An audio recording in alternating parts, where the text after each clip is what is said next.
Bonjour à tous, alors en complément du commentaire texte, je voulais vous montrer certaines choses sur la vidéo, notamment déjà, alors celui-ci c'est le W5 Premium, blanc donc, voilà, je l'ai choisi le W5 parce que je voulais moi une batterie amovible, pour pouvoir la remplacer facilement si besoin en fin de vie de la batterie, voilà. Il y a également sur le W5 Premium ou plus, les deux, il y a ce distanceur donc accessible avec cette molette à tourner en fait, qui va vous décaler. Vous voyez, quelque chose qui se décale sur le côté ici, une espèce de butée, qui va vous permettre de longer le bord de la fenêtre sans avoir la raclette qui va venir à cheval sur le joint et donc vous faire une trace côté gauche ou côté droit. Ça, c'est plutôt une bonne idée. Alors, c'est pas forcément super pratique, ça dépend aussi de l'inclinaison qu'on va donner au Karcher. Je vous montrerai également l'inclinaison idéale pour ne pas faire de traces. J'ai fait pas mal d'essais justement pour arriver à ne pas faire de traces. Donc ça se remplace facilement la raclette en appuyant ici en dessous. Clac, elle se déboîte comme ceci. On va mettre à la place la petite raclette comme ça. Voilà, ça se clipse très simplement. Je vous montre en gros plan comment sont faites les deux raclettes, puisque ça on ne le voit pas forcément. Voilà, donc vous avez une première raclette là, qui sert à diriger l'eau pour se faire aspirer donc, par la deuxième raclette qui va frotter la vitre, qui est une raclette entièrement lisse, et c'est cette raclette là qu'on trouve en pièces détachées. L'autre on ne la trouve pas, elle s'use moins. Voilà, donc le démontage complet, donc on enlève ça, on serre ici comme ça, on démonte ça. Ensuite, on a ça qu'on peut retirer. Hop, c'est ce qui vient plonger dans le réservoir. Ensuite, on peut tirer le réservoir. Et donc, nettoyer le réservoir séparément. Il nous reste ici le bloc moteur. Voilà, qui lui ne se démonte pas plus que ça. Voilà, on va remettre tout en place. Vous voyez, c'est assez facile de conception. Juste ça, il ne faut pas se tromper de sens. Voilà, alors ça par contre, il faut bien l'appuyer parce qu'il y a un joint ici en dessous. Voilà. On met ça comme ceci. Et voilà. Donc, ce que je voulais vous montrer également, c'est la bouteille, la fameuse bouteille, le fameux pulvérisateur avec le socle large, qui permet d'avoir une très bonne stabilité quand vous le posez au sol. Il ne risque pas de tomber, vous voyez, il tient très bien au sol. Ça, c'est plutôt pas mal. En même temps, ils ont revu la conception ici avec des supports plus larges qui viennent tenir je vais appeler ça la plaquette là devant. Sur les modèles WV5, sur les modèles Premium, vous avez ce fameux support qui vient s'agripper donc à une bonnette entièrement en velcro. Voilà, c'est en velcro sur toute la longueur, c'est-à-dire que vous avez des aspérités ici, vous voyez les petits picots tout le long, qui vont venir accrocher le velcro qui se trouve à l'arrière de... Alors ça s'appelle plus une bonnette du coup, puisque c'est on va dire la lingette là, je sais pas comment on peut l'appeler. Voilà, donc là il suffit de le positionner comme ça, et du coup vous avez un très bon appui ici, c'est très très rigide, donc une très bonne stabilité pour bien frotter. Si vous voulez réduire la largeur, mettons que vous voulez passer la petite raclette, donc en option sur les premiums, pour passer cette petite raclette, et ben c'est parce que vous avez des petites vitres. Donc si vous avez des petites vitres, et ben vous avez besoin de laver avec un élément plus petit. Et là il est très grand. Donc pour le raccourcir, simplement on déclipse les deux côtés. D'ailleurs, quand vous l'achetez neuf, c'est livré séparément, ces deux parties-là sont séparées. Il vous reste donc plus que la petite partie, donc également équipé de picots de ce côté-là, mais aussi de l'autre côté, ici. Ça veut dire que vous allez poser votre lingette comme ceci, au centre, et vous allez replier les bords ici. Et donc vous vous retrouvez avec un élément laveur moins large pour les petites fenêtres, et donc beaucoup plus adapté à la petite raclette. Ça, je suis pas sûr que tout le monde l'ait bien compris, parce que dans les commentaires, j'ai vu des gens qui se plaignaient que avec la petite raclette, ils avaient un laveur qui était trop large. Mais en fait, c'est parce qu'ils n'avaient pas enlevé la partie, cette partie-là, qui permet de réduire la largeur. Voilà, donc c'est facile à remettre, vous voyez, comme ça. Hop, on met un coup de velcro. Ça, c'est franchement pratique, le velcro. Alors, l'autre, l'autre qui est livré avec le premium, que ce soit WV2 ou WV5, c'est ce système-là. Alors j'ai une boîte ici d'un W50.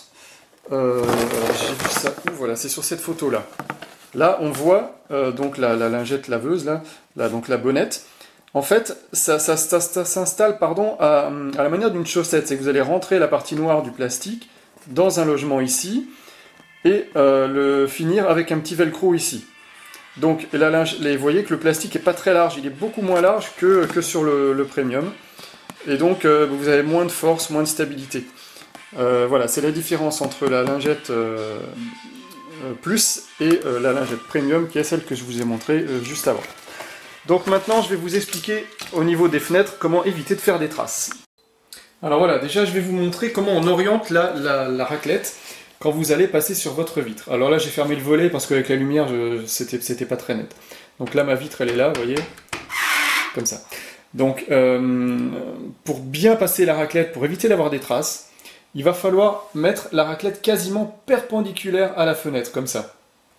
Et en appuyant un petit peu pour bien écraser les deux raclettes, vous voyez, comme ceci. Voilà, ça c'est à peu près l'angle qu'il faut. Alors je vais essayer de zoomer un petit peu. Je vais remonter. Voilà, l'angle qu'il faut, voilà, c'est à peu près ça. Voilà, faut quasiment que la raclette soit perpendiculaire pour avoir la meilleure efficacité possible sans laisser de traces. Parce que sinon, ce qui va se passer, si vous le mettez trop incliné comme ça, trop vers le bas, et bien vous allez avoir les traces de toutes ces petites, toutes ces petites encoches là sous la... Pardon, on voit pas grand chose là. Voilà, sous cette lamelle là, vous avez des guides là, des guides pour l'eau, et vous allez avoir ces traces là qui vont apparaître. Donc pour éviter ça, il faut au maximum le laisser donc perpendiculaire. Voilà, ça c'est la première chose. Alors le deuxième point, c'est, alors vous voyez le distanceur que j'ai moi sur le modèle WV5, il va venir se mettre en butée, vous voyez, sur ma fenêtre, pardon, sur le bord de la fenêtre ici, de manière à ce que ma raclette ici soit à ras du joint. Vous voyez, là je suis même un petit peu trop loin, j'ai laissé un peu trop de vitres. L'idée c'est de ne pas avoir en fait quelque chose qui va venir se superposer au joint, vous voyez, le joint de la vitre gris, il ne faut pas que la raclette vienne dessus. Voilà, c'est pour ça qu'ils ont fait ce distanceur qui permet de bien glisser au bon endroit. Alors, et le dernier point qui est également très important, sinon le plus important, vous allez avoir un certain nombre de passages à faire en fonction de la largeur de votre vitre. C'est-à-dire que là, je vais avoir un premier passage ici, ensuite, si je commence à droite, un deuxième passage ici, et ensuite à gauche, il me reste ça. C'est-à-dire qu'il me reste en fait, il me reste la moitié de ma raclette. C'est-à-dire que vous allez avoir une moitié qui va être sur une vitre humide, et quasiment plus de la moitié qui va être sur une zone sèche. Donc une petite zone humide et une grosse zone sèche, c'est là que vous avez des traces. Quand vous entendez des couinements comme ça, là vous êtes assuré de générer des traces. Donc pour éviter ça, l'astuce, vous allez donc pulvériser, étaler votre produit. L'astuce c'est, alors je ne vais pas mettre le moteur sinon on va plus s'entendre, hein. C'est que vous allez descendre une première fois comme ceci, et en fait, vous allez vous mettre à cheval au milieu pour faire 3 passages de largeur identique. Vous voyez, en fait, on partage la vitre en 3 zones de largeur égale. Ça évite d'avoir une grosse zone où ça va couiner, une grosse zone sur le sec. Je vous le refais. Donc là, un premier passage ici, un deuxième passage bien au milieu, et un troisième passage ici. Voilà, si je fais pas ça, démonstration, si je fais pas ça, si je fais mon premier passage ici, mon deuxième passage juste au bord de là où j'ai fini, et mon troisième passage là, bon bah là ça l'a pas fait, mais d'habitude ça couine. Voilà, parce que j'ai trop de zones sèches sur ma raclette. Pour finir, quand on arrive en bas de la vitre, je vais vous montrer comment on procède. Donc pour le bas de la vitre, vous allez arriver comme ça, donc avec votre raclette perpendiculaire, vous voyez, l'angle bien presque perpendiculaire à la vitre. Vous allez arriver comme ça en bas, et puis bien entendu, on touche le sol là. Et bien avant de toucher le sol, vous allez faire comme ça, et vous allez relever tout en appuyant fort la raclette jusqu'en bas comme ceci, et en finissant comme ça. Voilà, donc il faut arriver, hop, on écrase bien la raclette jusqu'au bout, et on finit comme ça. Voilà, et ça permet d'aller jusqu'en bas de la vitre sans faire de traces.